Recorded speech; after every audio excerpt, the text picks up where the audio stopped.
এক চোখ বন্ধ করে রাখত তৎকালীন তৃণমূল সরকার, কিন্তু নির্বাচিত সরকারকে লোকধর্ম পালন করতে হয়।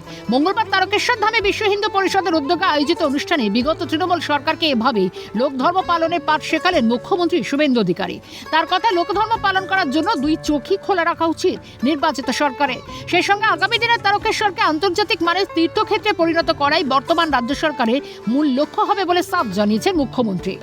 আমরা দেখেছি বিগত সরকার এক চোখ বন্ধ করে রাখতেন। সরকার বা আজকে রাজা প্রথা, জমিদার প্রথা উঠে গেছে। আজকে লোক ধর্ম পালন করতে হয়। লোক ধর্ম পালন করতে গেলে কোন সরকারে একটা চোখ বন্ধ রাখা উচিত নয়। তৎকালীন তৃণমূল সরকারের আমলে পুণ্যার্থী জলযাত্রীদের সমস্যার কথা উল্লেখ করে তোপ দাগেন শুভেন্দু অধিকারী। এ প্রসঙ্গে মুখ্যমন্ত্রী বলেন, শেওড়াফুলি থেকে 30 কিলোমিটারের দীর্ঘ রাস্তা রোদ বৃষ্টিতে হেঁটে যেতেন পুণ্যার্থীরা। সেই সময় সরকারি ব্যবস্থা বলতে শুধুই কয়েকজন সিভিক থাকতো রাস্তায়। এদিকে মাত্র 2 মাস বয়স হয়েছে নতুন রাজ্য সরকারের, কিন্তু এইটুকু সময়ের মধ্যে ধর্মস্থানগুলিতে আমূল পরিবর্তন এনেছে নয়া মন্ত্রিসভা। এবছরে পুণ্যার্থীদের সুবিধার্থে একাধিক পদক্ষেপ গ্রহণ করা হয়েছে। যেমন শেওড়াফুলি থেকে তারকেশ্বর পর্যন্ত প্রতি 5 কিলোমিটার অন্তর থাকবে সরকারি সেবা শিবির। সেখানে পানীয় জল থেকে ওআরএস সহ প্রাথমিক চিকিৎসারও ব্যবস্থা থাকবে। এছাড়া গোটা রাস্তা জুড়ে নিরাপত্তা এবং পর্যাপ্ত আলোর ব্যবস্থা থাকবে বলে জানিয়েছেন মুখ্যমন্ত্রী। আমরা তারকেশ্বর ধাম, পুণ্য ধাম, এই শ্রাবণী মেলায় আমরা অনেক উদ্যোগ গ্রহণ করেছি।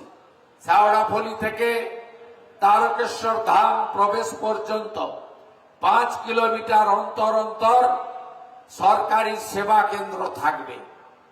প্রাথমিক স্বাস্থ্য পরিষেবা, জল, ওআরএস, ন্যূনতম সেবা এবং বিভিন্নভাবে সহযোগিতার ব্যবস্থা থাকবে। সেই সঙ্গে শ্রাবণী মেলা উপলক্ষে যোগী মডেল অনুসরণ করে পুণ্যার্থীদের ওপর হেলিকপ্টার থেকে পুষ্পবৃষ্টি করা হবে, সে কথাও মনে করিয়ে দেন শুভেন্দু অধিকারী। আমি উত্তরপ্রদেশের যশস্বী মুখ্যমন্ত্রী যোগী আদিত্যনাথকে দেখে উৎসাহিত, অনুপ্রাণিত হয়েছি। সেখানেও যারা জলযাত্রী যান তাদের উপরে রাজ্য সরকারের হেলিকপ্টার থেকে পুষ্পবৃষ্টি হয়। এখানে যদি আবহাওয়া ভালো থাকে, প্রত্যেক সোমবার সরকারের পরিবহন দপ্তরের হেলিকপ্টার পুষ্পবৃষ্টি, গোলাপ বৃষ্টি করতে থাকে। রয়েছে চিকিৎসা কেন্দ্র, অর্থাৎ এই শ্রাবণী মেলাকে যাতে আন্তর্জাতিক স্তরে নিয়ে যাওয়া যায় এবং জাতীয় মেলার রূপদান করা যায়, তার জন্য উদ্যোগী রাজ্য সরকার। ক্যামেরায় জ্যাকির সঙ্গে রেশমির রিপোর্ট, ক্যালকাটা নিউজ, তারকেশ্বর।